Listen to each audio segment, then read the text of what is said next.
Right, good morning, ladies and gentlemen. We we haven't seen each other in a while, have we? So we have the president has asked us to have this press conference because for him and for the party and the country, we have reached a new level. The president feels that the economic crisis in the country is becoming unmanageable. He thinks that he needs to begin, and we all need to begin to take various steps towards its resolution.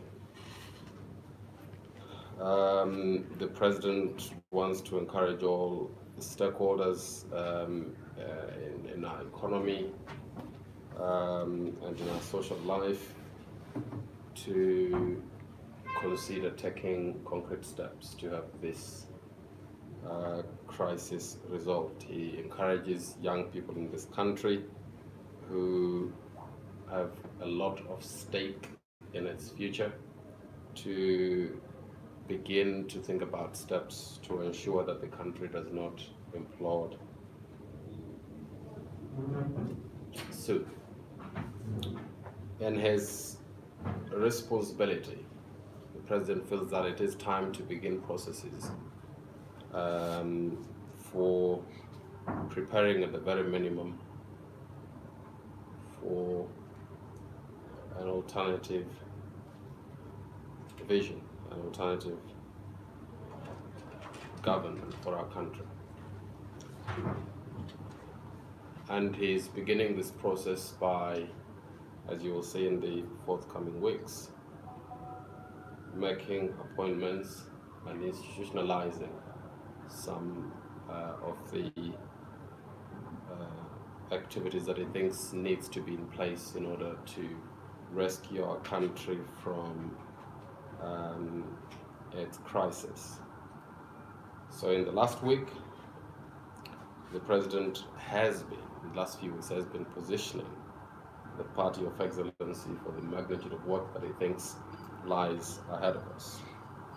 And today he wants us to announce two bold steps that he has taken in preparing Zimbabwe and the country for the next steps. He believes that a big part of our country's problems emanates from a lack of public integrity and accountability. And in order to show the country that he is serious about that, the president is, with immediate effect, working with all the local authorities to provide an example for accountability and integrity. The president wants to show the country that unless we are not serious about progress, we should have no tolerance for corruption and for public officials who have no efficacy. So he has, with immediate effect, constituted an integrity and accountability panel,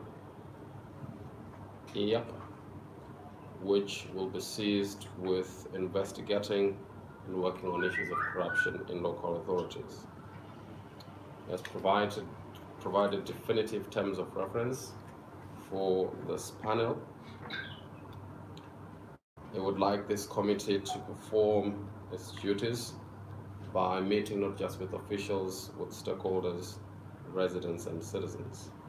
The 5-member strong panel has been carefully vetted and will be led by a lawyer that you will all respect, one who has served this country for a very long time with commitment and integrity. The president will require of him to execute his duties with honor and hard work, and the President has instructed him to remain uncompromising in his commitment to the high standards that the President himself is committed to. Advocate Tawani Mpofu will lead this panel. Secondly, the President has taken steps to ensure that the party remains a party of excellency and that its operations as it prepares an alternative government, an all-star alternative government, by assigning specific duties to the vice presidents and the party.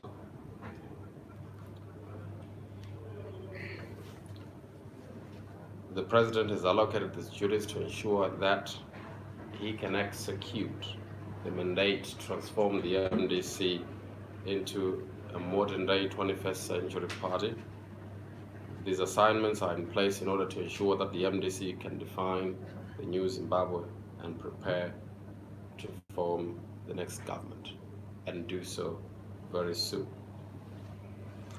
Vice Presidents hold these responsibilities on a rotational basis, as shall be determined by the President from time to time. In line with the Constitution, the President has designated with immediate effect that the Vice Presidents shall resume working on the following areas. Vice President Honorable Lynette Karenyi will be responsible for supervising all party activities relating to two clusters, which are Parliament and Party Building. Vice President Professor Walshman Ncube will be responsible for supervising all party activities relating to administration and international relations and diplomacy. Vice President Honorable Tendai Biti will be responsible for supervising all party activities relating to policy and ideology and local government. You'll be aware that Vice President Karenyi is a distinguished leader who has led the Women's Assembly and brings with her a lot of experience and oversight to the activities of the party in Parliament. Vice President Biti is a former finance minister and has worked on issues of corruption and accountability for a very long time, and will therefore dispose his duties with a lot of experience in his sleeves. Professor Walshman Ncube is an experienced administrator, was a former Secretary General of this party, a distinguished lawyer and a university professor who has had consistent activities with consultations with diplomats and worked with the NCA at its formation. So there's a lot of experience that the President is putting to good use.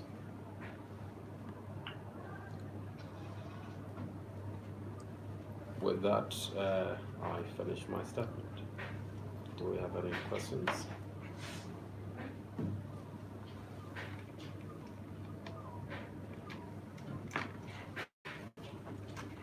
No?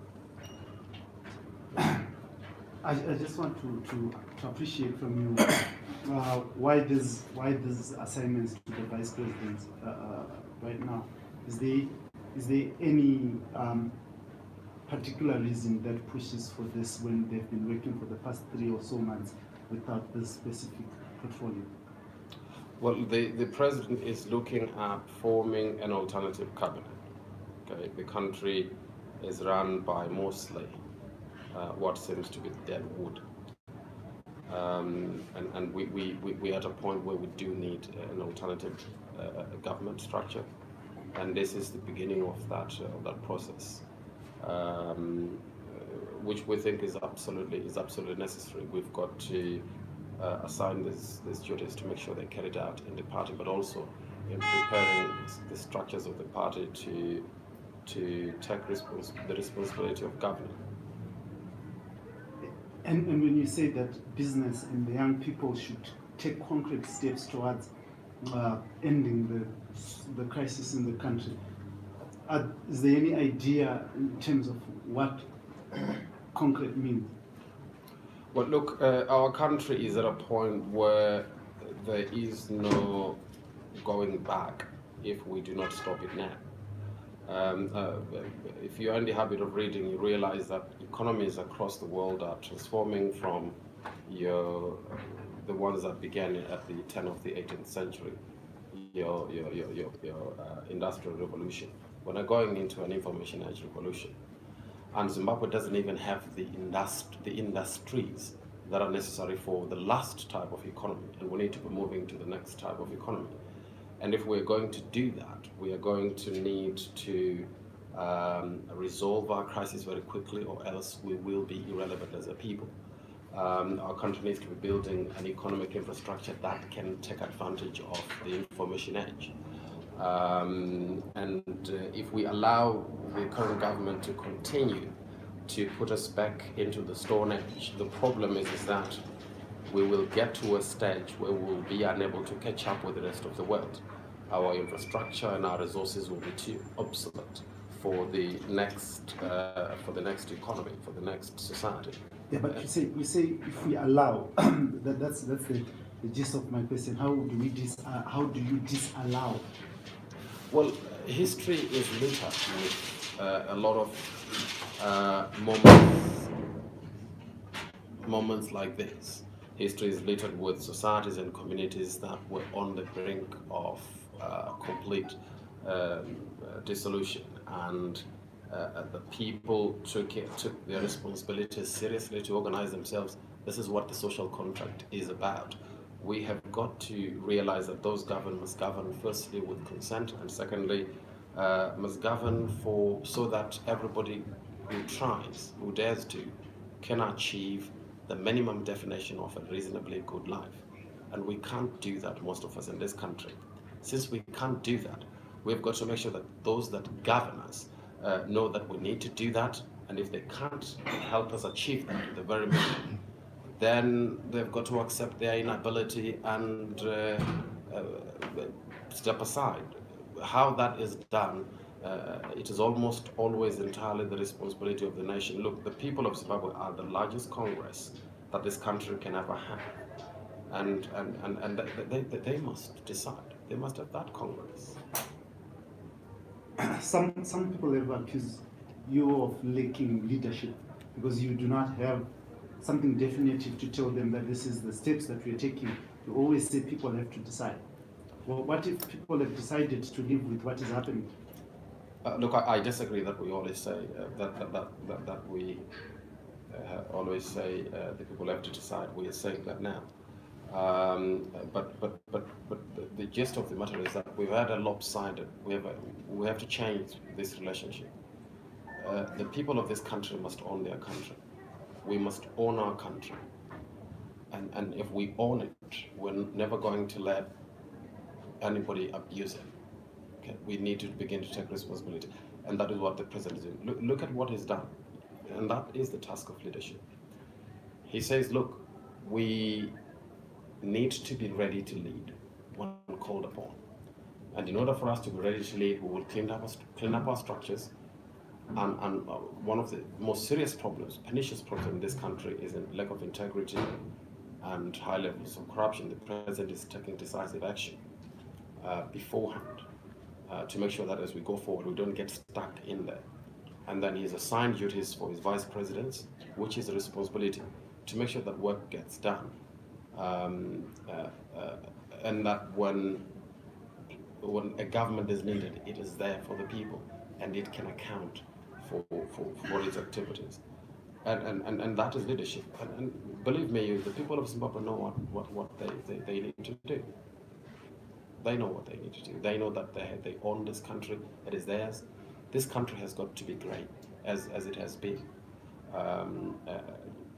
in the past, and we'll get there because the people of Zimbabwe will do what is necessary to serve their own future and that of their own children. Can you give us a bit more detail in the panel that has been set up? Because you've just given us the head, and you also did not mention the terms of reference. Well, look, they've been provided with terms of reference, and I'll provide you with copies of those by email at the end of the press conference or by WhatsApp, soft copies. Um, uh, the the panel will be answerable to will answer to the president ultimately, but the panel will make its decisions and will make sure that they are enforced in all the areas where the enforcement power resides within the party and in the president's purview. So you will see an example of what it is to have an independent panel that investigates issues. And members of the public are encouraged to get engaged. I will provide you with 3 hotline numbers that will be available for members of the public to whistleblow if they needed to, and to provide information to that panel. So we're taking very concrete steps. This has never been said in this country. This is stuff that you see in those countries that have made it in life. Yes. Thank you. Why now? Is this the MDC accepting that its councils are doing corruption, or something else? No, it is not. We are accepting that most leaders in this country have spent the bulk of their life under the leadership of ZANU-PF, and that perhaps as a result of that, we may have cultures that need to be dealt with. And that is what we're doing. The president has a zero policy tolerance for corruption, and he's not going to take chances. He's going to trust his people, but he's going to do so with his eyes wide open. He's not going to do it with eyes closed.